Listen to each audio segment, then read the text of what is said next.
सत श्री अकाल दर्शकों, मैं मनीष एक बार फिर थोड़ा स्वागत करता हाँ साडे इस खास प्रोग्राम के जो असीं समर्पित किया उन्होंने विद्यार्थियों लिए, उन्होंने पेरेंट्स लिए ਜਿਹੜੇ अपने बच्चों को बाहर भेजना चाहते हैं और विद्यार्थी ਜਿਹੜੇ बाहर जाके पढ़ाई के सुपने साकार करना चाहते हैं।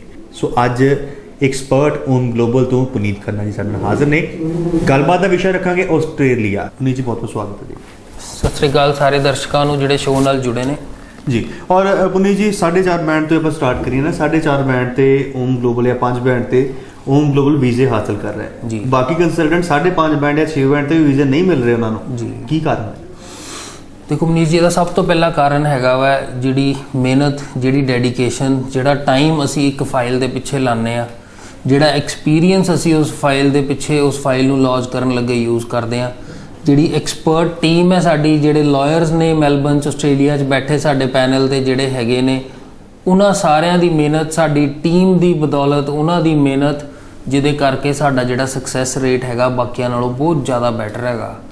हर फाइल नूं इंडिविजुअली ट्रीट करते हैं, हर फाइल ते वक्री मेहनत करते हैं, हर फाइल नूं उस स्टूडेंट दे केस दे हिसाब नाल तुहाडे की तुसी पिछली पढ़ाई कीती है, की पढ़न जा रहे हो, उहदे अकॉर्डिंगली वो फाइल दी प्रेजेंटेशन है। अद्धा वीज़ा तो तुहाडा उस फाइल दी प्रेजेंटेशन तो ही लै लईदा असीं जदों केस ऑफिसर देखदा कि सारा कुछ पूरा, किसी डॉकूमेंट 'च कोई कमी नहीं हैगी। असीं रूल बनाया है मनीष जी कि जे तुहाडी फाइल दे विच कोई कमी हैगी है, असीं उस फाइल नूं 2 दिन डिले करके लॉन्च कर दांगे, पर अद्धी अधूरी फाइल अंबैसी च भेज के तुहाडा केस रिस्क ते लाण दा कोई सिस्टम नहीं हैगा। सारी फाइल पूरी सिस्टम नाल लॉन्च की जाती। आस्ट्रेलिया दे विच जाके विद्यार्थी किहड़े कोर्स कर सकता है, उस बारे थोड़ी जानकारी चाहांगे। देखो मनीष जी, सब तो पहली चीज़ जदों कोई स्टूडेंट ऑफिस च आंदा है, तुसीं ऑफिस आए हो, सब तो पहली चीज़ जिहड़ी तुहानूं अग्गों मिलनी चाहिदी, तुसीं की करन जाना उत्थे, ਉਹਦਾ जवाब हैगा स्टूडेंट। स्टडी करन जाना, तुसीं स्टूडेंट हो। जे तुसीं पढ़न जाना है, अगला सवाल असीं स्टूडेंट तो पुछीदा की पढ़न जाना है तू। मैक्सीमम टाइम स्टूडेंट का जवाब आंदा सर जो मर्जी बस जाना है। कोर्स जिहड़ा हैगा तुहाडा, जिहड़ा तुसीं पढ़न जाना है, वो चोण करना बहुत ज़्यादा जरूरी है। वो सही तरीके नाल उहनूं चुनना बहुत ज़्यादा जरूरी है। उहदे उत्ते तुहाडा वीज़ा डिपेंड करता। ਜਦੋਂ ਤੁਸੀਂ ਕੋਰਸ ਚੁਣਦੇ ਹੋ ਉਹਦੇ ਵਿੱਚ 4-5 ਚੀਜ਼ਾਂ ਦਾ ਬਹੁਤ ਜ਼ਿਆਦਾ ਤੁਹਾਨੂੰ ਖਿਆਲ ਰੱਖਣਾ ਚਾਹੀਦਾ। ਪਹਿਲੀ, ਤੁਹਾਡੀ ਪਿਛਲੀ ਬੈਕਗ੍ਰਾਉਂਡ ਕੀ ਹੈਗੀ, ਤੁਸੀਂ ਕੀ ਪੜ੍ਹਾਈ ਕੀਤੀ ਹੋਈ ਹੈ। ਦੂਸਰੀ, ਜਿਹੜਾ ਕੋਰਸ ਤੁਸੀਂ ਚੁਣ ਰਹੇ ਹੋ, ਕੀ ਇਸ ਕੋਰਸ 'ਚ ਇਹਨੂੰ ਪਾਸ ਕਰਨ ਦਾ ਮਾਦਾ ਰੱਖਦੇ ਹੋ ਤੁਸੀਂ। ਕੀ ਇਸ ਸਬਜੈਕਟ ਦੇ ਵਿੱਚ ਤੁਹਾਡਾ ਕੋਈ ਇੰਟਰਸਟ ਹੈਗਾ, ਤੁਹਾਨੂੰ ਲੱਗਦਾ ਕਿ ਜੇ ਤੁਸੀਂ ਮਿਹਨਤ ਕਰੋਗੇ ਤਾਂ ਇਸ ਸਬਜੈਕਟ 'ਚ ਪਾਸ ਹੋ ਜਾਓਗੇ। इस कोर्स का फ्यूचर की है, इस कोर्स करन तो बाद तुहानूं कल नूं कोई चंगी जॉब जे तुसीं आस्ट्रेलिया च करनी है कर सकोगे। इस कोर्स तो बाद जे तुहानूं इंडिया वापस आना पैंदा, तुसीं इंडिया आने हो, इस कोर्स का कोई फायदा मिलेगा तुहानूं। इस कोर्स दे विच जिहड़ी पढ़ाई तुसीं करोगे, उस तो बाद जे तुसीं मास्टर्स डिग्री करना चाहते हो, उहदे लई की ऑप्शनस हैगियां वा इह तुहानूं पता है। इस कोर्स कंटेंट्स की है, कोर्स के मॉड्यूल्स की है, सबजैक्ट्स की ने जिहड़े तुसीं पढ़ने हैगे आ, ये सारिया चीज़ां जाननियाँ बहुत ज़्यादा जरूरी ने। उस तो बाद तुसी अपना वीज़ा अप्लाई करो। ये कोर्स जदों अंबैसी च भी तुसी फाइल लाने हो, अंबैसी जे तुहानूं इंटरव्यू करदी है या तुसी अपनी SOP लिख के भेजते हो, उहदे विच सारा स्ट्रैस कोर्स ते हुंदा है कि मैं मेरी पुरानी जिहड़ी डिग्री हैगी है मैं किस बेस ते कीती है, नवां मैं ये कोर्स क्यों चुनिया, 10 होर कोर्स की मेरे को ऑप्शन सीगी, उहदे बावजूद मैं इहनूं ही क्यों चुनिया। कोर्स की चोण बहुत ज़्यादा जरूरी है। उहदे उत्ते असी स्टूडेंट नूं जदों तुसीं साडे कोल आने हो, 2-4 ऑप्शनस दे के तुहानूं तोरांगे और तुहानूं 2 दिन का टाइम दिंने आ ताकि उस कोर्स के बारे तुसीं सर्च कर सको, इंटरनेट ते जा सको, उहदा ब्रोशर तुहानूं दिंने आ ताकि उहदे विचों तुसीं पढ़ सको कि इस कोर्स की की वैल्यू है, इस कोर्स के विच मैं की पढ़ना है। तुसीं एक इदां दा कोर्स जे चुन लो जिहदे विच जिहड़े सबजैक्ट तुहानूं इंटरस्ट है नहीं, जिहड़े सबजैक्ट तुसीं पढ़ाई च वीक हो, उस कोर्स का कोई फायदा नहीं। अल्टीमेटली उत्थे जाके तुसीं फेल होना शुरू हो जाओगे, असाइनमेंट्स नहीं तुहाडीआं सही तरह बननगियां, फिर तुसीं कोर्स चेंज करन बारे सोचोगे या होर सलाहां च पाओगे। इसलिए बैटर ऑप्शन हैगी इत्थे 2 दिन वध ला के तुसीं एक कोर्स चुनो जिहड़ा तुहानूं फ्यूचर च काम आए। जी सुपनीत जी, कोर्स PR लैंड विच भी कोई सहायक हुंदा है, डिपेंड करता है कोर्स किहड़ा कीता या फिर कोर्स का कोई इन्ना रोल नहीं हुंदा विच? कोर्स का बिल्कुल रोल हुंदा मनीष जी, क्योंकि जिहड़ा रूल हैगा वो हैगा कि जिहड़े कोर्स दे विच तुसीं पढ़ाई कीती ਉਸ ਤੋਂ ਬਾਅਦ ਤੁਹਾਨੂੰ PSW ਮਿਲਿਆ, ਉਸ ਕੋਰਸ ਦੇ ਰਿਲੇਟਡ ਤੁਸੀਂ ਕੋਈ ਜੌਬ ਕਰੋ। ਫਿਰ ਉਸ ਤੋਂ ਬਾਅਦ ਲਿਸਟ ਹੁੰਦੀਆਂ ਆਸਟ੍ਰੇਲੀਆ ਦੇ ਵਿੱਚ, skill occupation list, SOL list ਕਹਿੰਦੇ ਉਹਨੂੰ, CSOL ਲਿਸਟ ਹੁੰਦੀ। ਇਹ ਦੋ ਲਿਸਟਾਂ ਹੁੰਦੀਆਂ, ਇਹਦੇ ਵਿੱਚ ਵੱਖਰੇ ਵੱਖਰੇ ਟ੍ਰੇਡਸ, ਵੱਖਰੀ ਵੱਖਰੀ ਆਕੂਪੇਸ਼ਨਸ, ਵੱਖਰੇ ਵੱਖਰੇ ਪ੍ਰੋਫੈਸ਼ਨ ਲਿਖੇ ਹੁੰਦੇ ਆ। ਜਿਹੜੀ PR ਮਿਲਦੀ ਹੈ ਆਸਟ੍ਰੇਲੀਆ ਦੇ ਵਿੱਚ, ਚਾਹੇ ਤੁਸੀਂ ਆਫਸ਼ੋਰ ਅਪਲਾਈ ਕਰੋ, ਚਾਹੇ ਤੁਸੀਂ ਉੱਥੋਂ ਅਪਲਾਈ ਕਰੋ, ਇਸ ਲਿਸਟ ਦੇ ਵਿੱਚ ਜਿਹੜੇ ਸ਼ਾਰਟੇਜ ਹੈਗੀ ਹੈ ਸਕਿਲਡ ਪਰਸਨਸ ਦੀ, ਉਸ ਲਿਸਟ ਦੇ ਅਕੋਰਡਿੰਗਲੀ ਮਿਲਦੀ ਹੈ। ਸੋ ਜਾਣਬੁੱਝ ਕੇ ਫੇਲ ਹੋਣਾ, ਵੱਧ ਟਾਈਮ ਸਟੇ ਕਰਨਾ, ਇਹ ਚੀਜ਼ਾਂ PR ਨੂੰ ਕਿਸ ਤਰ੍ਹਾਂ ਖਰਾਬ ਕਰਦੀਆਂ ਨੇ, ਕਿਸ ਤਰ੍ਹਾਂ PR ਨੂੰ ਇਹ ਖਰਾਬ ਕਰ ਰਹੀਆਂ ਨੇ? ਦੇਖੋ, ਬਹੁਤ ਜ਼ਿਆਦਾ ਹਿੰਡਰੈਂਸ ਹੈ ਇਸ ਚੀਜ਼ ਦੀ। ਜੇ ਤੁਸੀਂ ਇੱਕ ਪਾਰਟਿਕੂਲਰ ਕੋਰਸ ਦੇ ਵਿੱਚ ਗਏ ਹੋ, ਤੁਸੀਂ ਉਸ ਕੋਰਸ ਦੇ ਵਿੱਚ ਠੀਕ ਨਹੀਂ, ਸਹੀ ਤਰ੍ਹਾਂ ਨਹੀਂ ਅਪੇਅਰ ਕਰ ਪਾ ਰਹੇ, ਤੁਸੀਂ ਪਾਸ ਨਹੀਂ ਹੋ ਰਹੇ, ਤੁਸੀਂ ਅਸਾਈਨਮੈਂਟਾਂ ਟਾਈਮ ਸਿਰ ਨਹੀਂ ਡਿਪੋਜ਼ਿਟ ਕਰ ਰਹੇ, ਅਲਟੀਮੇਟਲੀ ਉਹ ਤੁਹਾਡੀ PR ਨੂੰ ਇਫੈਕਟ ਕਰੂਗੀ ਚੀਜ਼ਾਂ। ਤੁਸੀਂ 2007 2008 ਵਾਲੇ ਸਟੂਡੈਂਟਸ ਦੇਖੋ, ਬਹੁਤ ਸਟੂਡੈਂਟ ਤੁਹਾਨੂੰ ਇਦਾਂ ਦਾ ਮਿਲੂਗਾ ਜਿਹਦੀ PR ਹੋ ਗਈ, ਪਰ ਕਾਫੀ ਸਟੂਡੈਂਟ ਹਜੇ ਵੀ ਜਿਹੜਾ ਪੰਜਾਬ ਵਾਪਸ ਆ ਚੁੱਕਾ ਹੈ, ਰੋਜ਼ ਸਾਡੇ ਕੋਲ ਇਦਾਂ ਦਾ ਸਟੂਡੈਂਟ ਆਫਿਸ 'ਚ ਆਉਂਦਾ। ਉਹਨਾਂ ਦੀ ਪ੍ਰੋਬਲਮ ਕੀ ਹੈ ਕਿ ਜੇ ਉਹ ਡਿਪਲੋਮਾ ਕਰਨ ਗਏ, ਉਹਨਾਂ ਨੇ ਉਹ ਡਿਪਲੋਮਾ, ਸਾਲ ਦਾ ਡਿਪਲੋਮਾ 3-3 ਸਾਲ ਦੇ ਵਿੱਚ ਕੀਤਾ। ਜਦੋਂ 3 ਸਾਲ ਦਾ ਡਿਪਲੋਮਾ, 3 ਸਾਲ 'ਚ ਇੱਕ ਡਿਪਲੋਮਾ ਕੀਤਾ, ਉਸ ਤੋਂ ਬਾਅਦ ਦੁਬਾਰਾ ਉਹਨਾਂ ਨੇ ਆਪਣੀ ਸਟੂਡੈਂਟ ਵੀਜ਼ਾ ਐਕਸਟੈਂਸ਼ਨ ਪਾਈ ਜਾਂ ਹੋਰ ਕੋਈ ਸਬ ਕਲਾਸ ਵੀਜ਼ਾ ਪਾਇਆ, ਉਹਨਾਂ ਨੂੰ ਅੰਬੈਸੀ ਨੇ ਰਿਫਿਊਜ਼ ਕੀਤਾ, ਇਹ ਕਹਿ ਕੇ ਕਿ ਤੁਸੀਂ ਜਿਹੜੇ ਕੰਮ ਲਈ ਆਏ ਸੀ ਉਹ ਤੁਸੀਂ ਠੀਕ ਤਰ੍ਹਾਂ ਨਹੀਂ ਕੀਤਾ। ਅੱਜ ਦੀ ਗੱਲ ਕਰ ਲਈਏ, ਤੁਸੀਂ ਹੁਣ ਸਟੂਡੈਂਟ ਵੀਜ਼ਾ ਜਾ ਰਹੇ ਹੋ, ਨਾ ਕਿ ਵਰਕ ਪਰਮਿਟ ਤੇ ਜਾ ਰਹੇ ਹੋ। ਤੁਸੀਂ ਜਾ ਕੇ ਪਹਿਲਾ ਮੋਟਿਵ ਜਿਹੜਾ ਹੈਗਾ ਪੜ੍ਹਾਈ ਕਰਨਾ, ਆਪਣਾ ਕੋਰਸ ਕੰਪਲੀਟ ਕਰਨਾ, ਅਸਾਈਨਮੈਂਟਾਂ ਟਾਈਮ ਸਿਰ ਦੇਣੀਆਂ, ਪੇਪਰ ਕਲੀਅਰ ਕਰਨੇ। ਜੇ ਇਹ ਸਾਰਾ ਕੰਮ ਤੁਸੀਂ ਨਹੀਂ ਕਰ ਸਕਦੇ, ਉਹਨੂੰ ਛੱਡ ਕੇ ਤੁਸੀਂ ਕੰਮ ਵੱਲ ਨੂੰ ਤਰਜੀਹ ਦਿੱਤੀ ਹੋਈ ਜ਼ਿਆਦਾ, ਅਲਟੀਮੇਟਲੀ 3 ਸਾਲ ਮੁੱਕਣ ਤੋਂ ਬਾਅਦ ਜਦੋਂ ਤੁਸੀਂ ਆਪਣੇ PSW ਲਈ ਜਾਣਾ, PSW ਅਪਲਾਈ ਕਰਨਾ, ਹਰ ਹਾਲ ਦੇ ਵਿੱਚ ਉਹ ਰਿਫਿਊਜ਼ ਹੋਣਾ। ਐਮਬੈਸੀ ਨੇ ਕਹਿ ਕੇ ਰਿਫਿਊਜ਼ ਕਰਨਾ ਕਿ ਤੁਹਾਡਾ ਬੇਸਿਕ ਮੋਟਿਵ, ਮੇਨ ਆਬਜੈਕਟਿਵ ਜਿਹੜਾ ਸੀਗਾ ਉਹ ਪੜ੍ਹਾਈ ਸੀਗਾ, ਉਹਦੇ ਤੋਂ ਹਟ ਕੇ ਤੁਸੀਂ ਕੰਮ ਕੀਤਾ।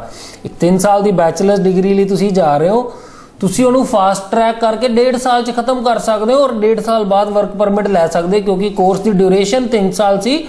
ਤੁਹਾਡੀ ਮਿਹਨਤ ਨਾਲ ਤੁਸੀਂ ਉਹਨੂੰ 1.5 ਸਾਲ ਦੇ ਵਿੱਚ ਖਤਮ ਕਰ ਲਿਆ। ਔਨ ਦੀ ਅਦਰ ਹੈਂਡ, ਜੇ ਤੁਸੀਂ ਉਹਨੂੰ 3 ਸਾਲ ਵਾਲੇ ਨੂੰ 5 ਸਾਲਾਂ 'ਚ ਜਾਂ 4.5 ਸਾਲਾਂ 'ਚ ਖਤਮ ਕਰ ਰਹੇ ਹੋ, ਫਿਰ ਵੀਜ਼ਾ ਨਹੀਂ ਮਿਲਣਾ, ਫਿਰ ਅੱਗੋਂ ਐਕਸਟੈਂਸ਼ਨ ਨਹੀਂ ਮਿਲਣੀ PSW ਦੀ, ਫਿਰ ਤੁਹਾਨੂੰ 3 ਸਾਲਾਂ ਬਾਅਦ ਵੀਜ਼ਾ ਰਿਫਿਊਜ਼ ਕਰਾ ਕੇ PSW ਦਾ ਇੰਡੀਆ ਵਾਪਸ ਆਉਣਾ ਪੈਣਾ, MRT ਵਾਲੇ ਚੱਕਰਾਂ 'ਚ ਪੈਣਾ, ਉੱਥੇ ਵੱਖਰੇ ਵੱਖਰੇ ਵਕੀਲਾਂ ਦੇ ਹੱਥੇ ਚੜ੍ਹਨਾ ਪੈਣਾ, ਜਿਨ੍ਹਾਂ ਨੇ ਸਿਰਫ ਤੁਹਾਡੇ ਤੋਂ ਪੈਸੇ ਪੁੱਟਣੇ, ਹੋਰ ਕੁਝ ਨਹੀਂ ਕਰਨਾ। ਜੀ ਸੁਪਨੀਤ ਜੀ, ਕੋਰਸ ਬਹੁਤ ਅਹਿਮ ਮੰਨਿਆ ਜਾਂਦਾ ਹੈ ਵਿਦੇਸ਼ ਪੜ੍ਹਾਈ ਕਰਨ ਲਈ ਨਾ।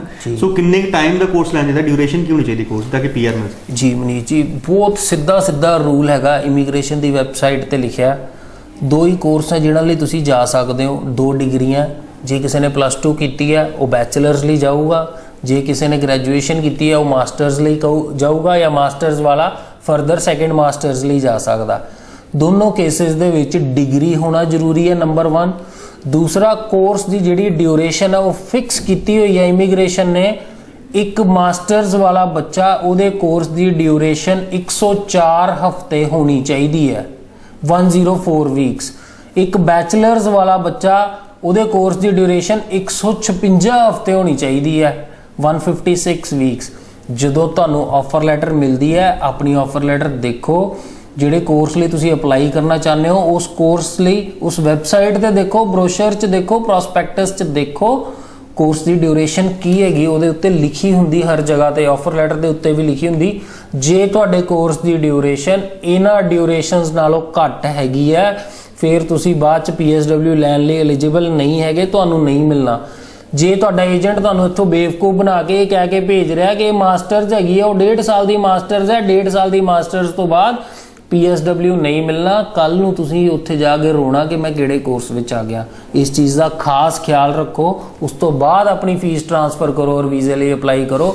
ਜੇ ਤੁਸੀਂ ਇੱਥੇ ਮਾਰ ਖਾਧੀ, ਕੱਲ ਨੂੰ ਨੁਕਸਾਨ ਤੁਹਾਡਾ, ਨਾ ਕਿ ਤੁਹਾਡੇ ਉਸ ਏਜੰਟ ਦਾ ਜਿਹਦਾ ਕੰਮ ਸਿਰਫ ਤੁਹਾਨੂੰ ਆਸਟ੍ਰੇਲੀਆ ਪਹੁੰਚਾਉਣ ਦਾ। So same college, same university ਵਿੱਚ ਅਗਰ ਵਿਦਿਆਰਥੀ ਕੋਰਸ ਚੇਂਜ ਕਰ ਲੇ, ਕੀ ਇਹਦਾ PR ਤੇ ਇਫੈਕਟ ਪਵੇਗਾ? ਦੇਖੋ ਮਨੀਸ਼ ਜੀ, ਹਰ ਚੀਜ਼ ਪੋਸੀਬਲ ਹੈਗੀ ਉੱਥੇ। ਆਪਾਂ ਕੋਰਸ ਚੇਂਜ ਦੀ ਗੱਲ ਕਰਦੇ ਪਏ, ਯੂਨੀਵਰਸਿਟੀ ਚੇਂਜ ਕਰਨਾ ਵੀ ਪੋਸੀਬਲ ਹੈਗਾ ਉੱਥੇ, ਬਸ਼ਰਤੇ 1 ਤੁਹਾਡੇ ਕੋਲ ਲੈਜੀਟੀਮੇਟ ਰੀਜ਼ਨ ਹੋਣਾ ਚਾਹੀਦਾ ਕਿਉਂ ਕੋਰਸ ਬਦਲਣਾ ਤੁਸੀਂ, ਕਿਉਂ ਯੂਨੀਵਰਸਿਟੀ ਬਦਲਣੀ ਤੁਸੀਂ। ਸੈਕੰਡਲੀ, ਇਮੀਗ੍ਰੇਸ਼ਨ ਦਾ ਜੋ ਰੂਲ ਹੈਗਾ, ਉਹ ਰੂਲ ਇਹ ਹੈਗਾ ਕਿ ਤੁਸੀਂ ਜਿਹੜੇ ਕੋਰਸ ਦੇ ਵਿੱਚ ਜਾਂ ਜਿਹੜੇ ਵੀਜ਼ੇ ਦੇ ਵਿੱਚ ਜਾਂ ਜਿਹੜੀ ਯੂਨੀਵਰਸਿਟੀ ਦੇ ਵਿੱਚ ਆਏ ਹੋ ਉਸ ਲੈਵਲ ਦੇ ਕੋਰਸ ਦੇ ਵਿੱਚ, ਉਸ ਲੈਵਲ ਦੀ ਯੂਨੀਵਰਸਿਟੀ ਦੇ ਵਿੱਚ ਤੁਸੀਂ ਚੇਂਜ ਕਰ ਸਕਦੇ ਹੋ। ਸੋ ਜਨਵਰੀ ਔਰ ਫਰਵਰੀ ਇਨਟੇਕ ਜੈਨ ਫੈਬ ਜਿਹਨੂੰ ਕਹਿੰਦੇ ਆ, ਉਹਦੇ ਲਈ ਇਸ ਵੇਲੇ ਐਡਮਿਸ਼ਨਸ ਚੱਲ ਰਹੀਆਂ। ਡਿਫਰੈਂਟ ਕਾਲਜਸ ਯੂਨੀਵਰਸਿਟੀਜ਼ ਤੋਂ ਜਿਹੜੇ ਰਿਪਰੈਜ਼ੈਂਟੇਟਿਵ ਹੈਗੇ ਆ ਉਹ ਸਾਡੇ ਆਫਿਸਿਸ ਦੇ ਵਿੱਚ ਵਿਜ਼ਿਟ ਕਰ ਰਹੇ ਆ, ਸੋ ਦੈਟ ਜੇ ਸਟੂਡੈਂਟ ਨੂੰ ਕੋਈ ਪ੍ਰੋਬਲਮ ਹੈਗੀ ਆ ਉਹ ਸਵਾਲ ਜਵਾਬ ਹੈਗੇ ਉਹਦੇ ਜਵਾਬ ਦਿੱਤੇ ਜਾ ਸਕਣ। ਐਡਮਿਸ਼ਨਸ ਓਪਨ ਨੇ ਜਨਵਰੀ ਫਰਵਰੀ ਲਈ। ਸੈਮੀਨਾਰਸ ਵੀ ਕੰਡਕਟ ਹੋ ਰਹੇ ਆ। ਤਕਰੀਬਨ ਦਸੰਬਰ ਮਿਡਲ ਤੱਕ ਇਹ ਐਡਮਿਸ਼ਨਸ ਚੱਲੂਗੀਆਂ ਹਜੇ, ਕਿਉਂਕਿ ਉਸ ਤੋਂ ਬਾਅਦ ਕ੍ਰਿਸਮਸ ਨਿਊ ਈਅਰ ਦੀ ਬ੍ਰੇਕ ਹੋ ਜਾਂਦੀ ਕਾਲਜਸ ਯੂਨੀਵਰਸਿਟੀਜ਼ ਦੇ ਵਿੱਚ, ਬਿਲਕੁਲ ਕੋਈ ਕੰਮ ਨਹੀਂ ਹੋਣਾ। ਔਰ ਜਨਵਰੀ ਦੇ ਵਿੱਚ ਸਿਰਫ ਜਿਹੜਾ ਇਨਟੇਕ ਹੋ ਗਿਆ ਉਹਦੇ ਵਿੱਚ ਸਟੂਡੈਂਟਸ ਨੇ ਜਾ ਕੇ ਐਨਰੋਲਮੈਂਟ ਹੋਣੀ ਹੈ। ਸੋ ਜੇ ਤੁਸੀਂ ਚਾਹੁੰਦੇ ਹੋ ਇਸ ਇਨਟੇਕ ਦੇ ਵਿੱਚ ਜਾਣਾ, ਸੋ ਤੁਹਾਡੇ ਕੋਲ ਆਹੀ ਜਿਹੜਾ ਟਾਈਮ ਹੈਗਾ ਨਵੰਬਰ ਮੰਥ ਦਾ ਜਾਂ ਦਸੰਬਰ ਸਟਾਰਟਿੰਗ ਦਾ ਇੱਕ ਹਫਤਾ, ਉਹਦੇ ਵਿੱਚ ਤੁਸੀਂ ਅਪਲਾਈ ਕਰ ਸਕਦੇ ਹੋ ਔਰ ਆਸਟ੍ਰੇਲੀਆ ਜਨਵਰੀ ਫਰਵਰੀ ਇਨਟੇਕ 'ਚ ਜਾ ਸਕਦੇ ਹੋ। ਸੋ ਜਿਹੜੇ ਲੋਕ ਤੁਹਾਨੂੰ ਮਿਲਣਾ ਚਾਹੁੰਦੇ ਨੇ ਉਹ ਕੀ ਕਰ ਸਕਦੇ ਨੇ, ਜਿਹੜੇ ਤੁਹਾਨੂੰ ਨਹੀਂ ਮਿਲ ਪਾਉਂਦੇ ਉਹ ਫਰਦਰ ਕਿਹਨੂੰ ਮਿਲ ਸਕਦੇ ਨੇ? ਪਹਿਲਾਂ ਤਾਂ ਮੈਂ ਮਾਫੀ ਚਾਹਾਂਗਾ ਜੀ, ਬਹੁਤ ਜ਼ਿਆਦਾ ਕੰਪਲੇਂਟ ਹੈ ਲੋਕਾਂ ਦੀ ਕਿ ਸਰ ਅਸੀਂ ਤੁਹਾਨੂੰ ਮਿਲਣਾ, ਅਸੀਂ ਵਿਨੇ ਸਰ ਨੂੰ ਮਿਲਣਾ ਹੈ, ਅਸੀਂ ਅੱਜ ਚੰਡੀਗੜ੍ਹ ਆਏ ਸੀਗੇ ਜਾਂ ਕਰਨਾਲ ਆਏ ਸੀਗੇ ਤੇ ਤੁਸੀਂ ਹੈਗੇ ਨਹੀਂ। ਅਸੀਂ ਬਹੁਤ ਕੋਸ਼ਿਸ਼ ਕਰਦੇ ਹਾਂ ਜੀ ਸਾਰੇ ਸਟੂਡੈਂਟਸ ਨੂੰ ਅਸੀਂ ਆਪ ਮਿਲੀਏ, ਆਪ ਕਾਉਂਸਲਿੰਗ ਕਰੀਏ। ਜੇ ਕਾਉਂਸਲਿੰਗ ਨਹੀਂ ਕਰ ਪਾਏ ਤਾਂ ਕੇਸ ਉਹਨਾਂ ਦਾ ਪ੍ਰੋਸੈਸ ਹੁੰਦੇ ਦੇ ਵਿੱਚ ਉਹਨਾਂ ਨਾਲ ਕਿਸੇ ਨਾ ਕਿਸੇ ਟਾਈਮ ਤੇ ਇੰਟਰੈਕਸ਼ਨ ਕਰੀਏ। ਕਾਫੀ ਚੀਜ਼ਾਂ ਜਿਹੜੀਆਂ ਉਹਨਾਂ ਨੂੰ ਦੱਸਣ ਵਾਲੀਆਂ ਹੁੰਦੀਆਂ ਜਾਂ ਉਹਨਾਂ ਦਾ ਕੋਈ ਡਾਊਟ ਹੁੰਦਾ ਉਹ ਲਈਏ। ਪਰ ਇੱਕ ਟਾਈਮ ਤੇ ਇੰਨਾ ਸਾਰਾ ਆਫਿਸਿਸ ਦੇ ਵਿੱਚ ਅਵੇਲੇਬਲ ਹੋਣਾ ਵੀ ਪੋਸੀਬਲ ਨਹੀਂ ਹੈਗਾ। ਜੇ ਤੁਹਾਡੇ 'ਚੋਂ ਕੋਈ ਪਰਸਨਲੀ ਸਾਨੂੰ ਮਿਲਣਾ ਚਾਹੁੰਦਾ ਹੈ, ਉਹ ਕਿਸੇ ਵੀ ਬ੍ਰਾਂਚ ਦੇ ਵਿੱਚ ਫੋਨ ਕਰਕੇ ਪੁੱਛ ਸਕਦਾ ਕਿ ਅਸੀਂ ਕਿਸ ਦਿਨ ਕਿੱਥੇ ਅਵੇਲੇਬਲ ਹੈਗੇ ਆ। ਮੇਰਾ ਤਾਂ ਵਿਨੇ ਸਰ ਦਾ ਸਾਡਾ ਸ਼ਡਿਊਲ ਬਣਿਆ ਹੁੰਦਾ ਕਿ ਅਸੀਂ ਇਸ ਹਫਤੇ ਕਿੱਥੇ ਕਦੋਂ ਹੋਣਾ ਹੈ। ਉਹਦੇ ਬਾਵਜੂਦ ਜੇ ਤੁਸੀਂ ਆਪਣਾ ਟਾਈਮ ਨਹੀਂ ਉਹਨਾਂ ਟਾਈਮ ਨਹੀਂ ਲਾਣਾ ਚਾਹੁੰਦੇ, ਤੁਸੀਂ ਕਿਸੇ ਵੀ ਬ੍ਰਾਂਚ ਦੇ ਵਿੱਚ ਜਾਓ। ਹਰ ਬ੍ਰਾਂਚ ਦੇ ਵਿੱਚ ਜਿਹੜਾ ਸਟਾਫ ਹੈ, ਜਿਹੜੇ ਬ੍ਰਾਂਚ ਮੈਨੇਜਰਸ ਹੈ, ਉਹ ਪੂਰੇ ਕੇਪੇਬਲ ਨੇ ਹਰ ਤੁਹਾਡੇ ਸਵਾਲ ਦਾ ਜਵਾਬ ਦੇਣ ਲਈ। ਉਹਨਾਂ ਨੂੰ ਕਿਸੇ ਵੀ ਤਰ੍ਹਾਂ ਦਾ ਕੋਈ ਡਾਊਟ ਤੁਹਾਡੇ ਦਿਮਾਗ 'ਚ ਹੈਗਾ, ਜੇ ਉਹਨਾਂ ਕੋਲ ਜਵਾਬ ਨਹੀਂ ਮਿਲਦਾ, ਉਹ ਇੰਸਟੈਂਟਲੀ ਤੁਹਾਡੇ ਸਾਹਮਣੇ ਬੈਠੇ ਹੋਏ ਸਾਨੂੰ ਫੋਨ ਕਰ ਸਕਦੇ ਨੇ ਔਰ ਸਾਡੇ ਤੋਂ ਉਹਦਾ ਜਵਾਬ ਪੁੱਛ ਕੇ ਤੁਹਾਨੂੰ ਜਵਾਬ ਦੇ ਸਕਦੇ ਆ। ਤੁਸੀਂ ਉਹਨਾਂ ਨੂੰ ਕਹਿ ਕੇ ਸਾਡੇ ਨਾਲ ਫੋਨ ਤੇ ਵੀ ਗੱਲ ਕਰ ਸਕਦੇ ਹੋ। ਸਾਡੀ ਕੋਸ਼ਿਸ਼ ਹੈ ਅਸੀਂ ਤੁਹਾਨੂੰ ਸਾਰਿਆਂ ਨੂੰ ਮਿਲੀਏ, ਹਰ ਟਾਈਮ ਅਵੇਲੇਬਲ ਰਹੀਏ, ਪਰ ਜੇ ਇਸ ਮਾਮਲੇ 'ਚ ਕੁਝ ਕਿਤੇ ਗਲਤੀ ਹੋ ਜਾਂਦੀ ਉਹਦੇ ਲਈ ਮੈਂ ਮਾਫੀ ਚਾਹਾਂਗਾ। ਸੋ ਪੰਜਾਬ ਤੋਂ ਬਾਹਰ ਜੇ ਵਿਦੇਸ਼ਾਂ ਦੀ ਗੱਲ ਕਰ ਲਈ ਜੀ, ਬੜੇ ਸਟੂਡੈਂਟ ਇਹੋ ਜਿਹੇ ਨੇ ਜਿਹੜੇ ਉੱਥੇ ਜਾ ਕੇ ਕਿਸੇ ਨਾ ਕਿਸੇ ਮੁਸੀਬਤ ਦਾ ਸ਼ਿਕਾਰ ਹੋ ਜਾਂਦੇ ਨੇ, ਕੋਈ ਉੱਥੇ ਬਾਂਹ ਫੜਨ ਵਾਲਾ ਨਹੀਂ ਮਿਲਦਾ ਉਹਨਾਂ ਨੂੰ, ਜੋ ਪੇਰੈਂਟਸ ਤੋਂ ਬਹੁਤ ਦੂਰ ਨੇ, ਨਵੀਂ ਜਗ੍ਹਾ ਪੜ੍ਹਨਾ ਹੈ, ਉੱਥੇ ਕੋਈ ਯਾਰ ਦੋਸਤ ਵੀ ਨਹੀਂ ਮਿਲਦੇ। ਸੋ ਓਮ ਗਲੋਬਲ ਉੱਥੇ ਕਿਵੇਂ ਸਹਾਇਤਾ ਕਰਦਾ ਉਹਨਾਂ ਦੀ? ਦੇਖੋ, ਸਾਡੀ ਸਾਰੀ ਕੋਸ਼ਿਸ਼ ਹੁੰਦੀ ਹੈ, ਅਸੀਂ ਆਸਟ੍ਰੇਲੀਆ ਨਿਊਜ਼ੀਲੈਂਡ ਤੁਹਾਨੂੰ ਭੇਜਦੇ ਹਾਂ। ਸਾਡੀ ਪੂਰੀ ਕੋਸ਼ਿਸ਼ ਹੁੰਦੀ ਹੈ ਕਿ ਇਹਨਾਂ ਦੋਨਾਂ ਥਾਵਾਂ ਤੇ ਤੁਹਾਨੂੰ ਕਿਤੇ ਕੋਈ ਪ੍ਰੋਬਲਮ ਆਵੇ, ਅਸੀਂ ਹਰ ਵੇਲੇ ਤੁਹਾਡੀ ਮਦਦ ਕਰ ਸਕੀਏ। ਆਫਿਸਿਸ ਨੇ ਆਸਟ੍ਰੇਲੀਆ ਦੇ ਵਿੱਚ, ਆਫਿਸਿਸ ਨੇ ਨਿਊਜ਼ੀਲੈਂਡ ਦੇ ਵਿੱਚ, ਜਿੱਥੇ ਸਾਡਾ ਸਟਾਫ ਹੈ ਜਿਹੜਾ ਤੁਹਾਨੂੰ ਪੂਰੀ ਤਰ੍ਹਾਂ ਹੈਲਪ ਕਰਨ ਲਈ ਤਿਆਰ ਹੈ ਕਿਸੇ ਵੀ ਤਰ੍ਹਾਂ ਦੀ ਤੁਹਾਨੂੰ ਕੋਈ ਪ੍ਰੋਬਲਮ ਹੋਵੇ। ਉਸ ਦੇ ਬਾਵਜੂਦ ਵੀ ਰੈਗੂਲਰ ਬੇਸਿਸ ਤੇ ਆਸਟ੍ਰੇਲੀਆ ਤੇ ਨਿਊਜ਼ੀਲੈਂਡ ਦੇ ਵਿੱਚ ਮੈਂ ਆਪ, ਵਿਨੇ ਹੈਰੀ ਸਰ ਆਪ, ਅਸੀਂ ਜਾਂਦੇ ਰਹਿੰਦੇ ਹਾਂ। ਔਰ ਜਦੋਂ ਅਸੀਂ ਇੱਥੇ ਕਿਤੇ ਜਾਂਦੇ ਹਾਂ, ਅਸੀਂ ਉਹਨੂੰ ਫੇਸਬੁੱਕ ਤੇ ਪੋਸਟ ਕਰਦੇ ਹਾਂ ਜਾਂ ਮਨੀਸ਼ ਜੀ ਦੇ ਜ਼ਰੀਏ, ਤੁਹਾਡੇ ਚੈਨਲ ਦੇ ਜ਼ਰੀਏ ਤੁਹਾਨੂੰ ਦੱਸਦੇ ਹਾਂ ਕਿ ਅਸੀਂ ਇਸ ਟਾਈਮ ਤੇ ਆਸਟ੍ਰੇਲੀਆ ਜਾਂ ਨਿਊਜ਼ੀਲੈਂਡ 'ਚ ਅਵੇਲੇਬਲ ਹੋਵਾਂਗੇ। ਉਸ ਟਾਈਮ ਤੇ ਕਿਸੇ ਨੇ ਵੀ ਤੁਹਾਡੇ 'ਚੋਂ ਸਾਨੂੰ ਮਿਲਣਾ ਹੋਏ, ਉਹ ਆ ਕੇ ਮਿਲ ਸਕਦਾ। ਨਵੰਬਰ ਮਿਡਲ ਦੇ ਕਰੀਬ ਮੈਂ ਆਪ ਆਸਟ੍ਰੇਲੀਆ ਔਰ ਨਿਊਜ਼ੀਲੈਂਡ ਜਾ ਰਿਹਾ। ਨਿਊਜ਼ੀਲੈਂਡ ਵਿਨੇ ਸਰ ਨਾਲ ਹੋਣਗੇ। ਜਿਸ ਤਰ੍ਹਾਂ ਹੀ ਡੇਟਸ ਫਾਈਨਲ ਹੋਈਆਂ ਅਸੀਂ ਤੁਹਾਨੂੰ ਸਾਰਿਆਂ ਨੂੰ ਜ਼ਰੂਰ ਇਨਫੋਰਮ ਕਰਾਂਗੇ। ਜੇ ਤੁਹਾਡਾ ਕੋਈ ਉੱਥੇ ਰਿਲੇਟਿਵ ਹੈਗਾ, ਕੋਈ ਦੋਸਤ ਮਿੱਤਰ ਹੈਗਾ ਜਿਹਨੂੰ ਆਪਣੀ ਅੱਗੋਂ ਦੀ ਫਿਊਚਰ ਬਾਰੇ ਕੁਝ ਪੁੱਛਣਾ ਚਾਹੁੰਦਾ ਜਾਂ ਉੱਥੇ ਉਹਨੂੰ ਕੋਈ ਕਿਸੇ ਪ੍ਰੋਬਲਮ ਨੂੰ ਫੇਸ ਕਰ ਰਿਹਾ, ਉਹ ਸਾਨੂੰ ਉੱਥੇ ਫੋਨ ਤੇ ਕੰਟੈਕਟ ਕਰ ਸਕਦਾ, WhatsApp ਤੇ ਕਰ ਸਕਦਾ ਔਰ ਸਾਨੂੰ ਮਿਲ ਸਕਦਾ ਜੀ। ਸੋ ਪੁਨੀਤ ਜੀ, ਸਮਾਂ ਇਜਾਜ਼ਤ ਨਹੀਂ ਦੇ ਰਿਹਾ ਕਿ ਇਸ ਪ੍ਰੋਗਰਾਮ ਨੂੰ ਅੱਗੇ ਵਧਾਈਏ, ਪਰ ਦੇਖਣ ਵਾਲੇ ਦਰਸ਼ਕ ਜੋ ਨਵੇਂ ਜੁੜੇ ਨੇ ਜਾਂ ਉਹਨਾਂ ਦੇ ਪੇਰੈਂਟਸ ਨਵੇਂ ਜੁੜੇ ਨੇ, ਉਹਨਾਂ ਲਈ ਕੋਈ ਮੈਸੇਜ, ਕੋਈ ਸੁਨੇਹਾ ਤੁਹਾਡਾ? ਦੇਖੋ, ਮੈਂ ਇਹ ਕਹਿਣਾ ਚਾਹਾਂਗਾ, ਕਿਸੇ ਵੀ ਤਰ੍ਹਾਂ ਦਾ ਕੋਈ ਵੀ ਡਾਊਟ ਤੁਹਾਡੇ ਦਿਮਾਗ 'ਚ ਹੈਗਾ, ਇੱਕ ਵਾਰੀ ਸਾਨੂੰ ਜ਼ਰੂਰ ਮਿਲੋ। ਜਿਹੜੇ ਵੀ ਆਸਟ੍ਰੇਲੀਆ ਦੇ ਬਾਰੇ ਤੁਹਾਡੇ ਕੋਲ ਅਫਵਾਹਾਂ ਆ ਰਹੀਆਂ, ਬੰਦ ਹੋ ਗਿਆ, ਖੁੱਲ੍ਹ ਗਿਆ, ਇੱਦਾਂ ਹੋ ਗਿਆ, ਵੀਜ਼ੇ ਨਹੀਂ ਆ ਰਹੇ, ਰਿਫਿਊਜ਼ ਹੋਣ ਲੱਗ ਗਏ, ਐਮਬੈਸੀ ਸਟ੍ਰਿਕਟ ਹੋ ਗਈ, ਦਾਖਲੇ ਬੰਦ ਹੋ ਗਏ, ਇਸ ਤਰ੍ਹਾਂ ਦਾ ਕੁਝ ਨਹੀਂ ਹੈਗਾ। ਜੇ ਤੁਹਾਨੂੰ ਲੱਗਦਾ ਤੁਹਾਡਾ ਬੱਚਾ, ਤੁਸੀਂ ਜੈਨੂਇਨਲੀ ਆਸਟ੍ਰੇਲੀਆ ਜਾ ਸਕਦੇ ਹੋ, ਤੁਹਾਡੇ ਡਾਕੂਮੈਂਟਸ ਠੀਕ ਨੇ, ਕਿਸੇ ਵੀ ਤਰ੍ਹਾਂ ਦਾ ਕੋਈ ਉਹਦੇ ਵਿੱਚ ਗਲਤ ਨਹੀਂ ਹੈਗਾ, ਪੜ੍ਹਨ ਦੀ ਨੀਤ ਨਾਲ ਜਾਣਾ ਚਾਹੁੰਦੇ ਹੋ, ਇੱਕ ਵਾਰੀ ਸਾਨੂੰ ਜ਼ਰੂਰ ਮਿਲੋ। ਜਿਹੜੀ ਸਾਡੀ ਗਾਈਡੈਂਸ ਹੈਗੀ ਆ ਉਹਦਾ ਕੋਈ ਚਾਰਜ ਨਹੀਂ ਹੈਗਾ, ਕੁਝ ਨਹੀਂ ਹੈਗਾ। ਅਸੀਂ ਉਹ ਗਾਈਡੈਂਸ ਦੇਣ ਤੋਂ ਬਾਅਦ ਸਟੂਡੈਂਟ ਨੂੰ ਕੁਝ ਪ੍ਰੋਸਪੈਕਟਸ, ਕੁਝ ਵੈਬਸਾਈਟਸ ਦੱਸਦੇ ਹਾਂ ਔਰ ਉਹਨੂੰ 2 ਦਿਨ ਹੋਰ ਦਿੰਦੇ ਹਾਂ ਕਿ ਉਹ ਹੋਰ ਉਹਦੇ 'ਤੇ ਰਿਸਰਚ ਕਰੇ। ਉਹਦੇ ਬਾਅਦ ਵੀ ਜੇ ਸਟੂਡੈਂਟ ਨੂੰ ਲੱਗਦਾ ਕਿ ਹਾਂ ਮੈਂ ਤਿਆਰ ਹੈਗਾ ਆਸਟ੍ਰੇਲੀਆ ਜਾਣ ਲਈ, ਉੱਥੇ ਜਾ ਕੇ ਪੜ੍ਹਨ ਲਈ, ਫਿਰ ਅਸੀਂ ਉਹਨੂੰ ਪ੍ਰੋਸੈਸ ਕਰਦੇ ਹਾਂ। ਕਿਸੇ ਵੀ ਤਰ੍ਹਾਂ ਦੀਆਂ ਅਫਵਾਹਾਂ 'ਚ ਨਾ ਆਓ। ਆਪਣਾ ਦਿਮਾਗ ਲਾਓ, ਆਪਣੀ ਰਿਸਰਚ ਕਰੋ। ਇੰਟਰਨੈਟ ਦੇ ਉੱਤੇ ਸਾਰਾ ਕੁਝ ਅਵੇਲੇਬਲ ਹੈਗਾ, ਵੈਬਸਾਈਟਸ ਦੇ ਐਡਰੈਸ ਮੈਂ ਦਊਂਗਾ, ਡਾਕੂਮੈਂਟਸ ਮੈਂ ਦਊਂਗਾ, ਬਰੋਸ਼ਰਸ ਮੇਰੇ ਤੋਂ ਲਓ, ਆਪ ਚੈੱਕ ਕਰੋ, ਆਪ ਸਮਝਦਾਰ ਬਣੋ, ਫਿਰ ਪ੍ਰੋਸੀਡ ਕਰੋ। ਸੋ ਪੁਨੀਤ ਜੀ, ਬਹੁਤ ਬਹੁਤ ਸ਼ੁਕਰੀਆ ਜਾਣਕਾਰੀ। ਸ਼ੁਕਰੀਆ ਜੀ।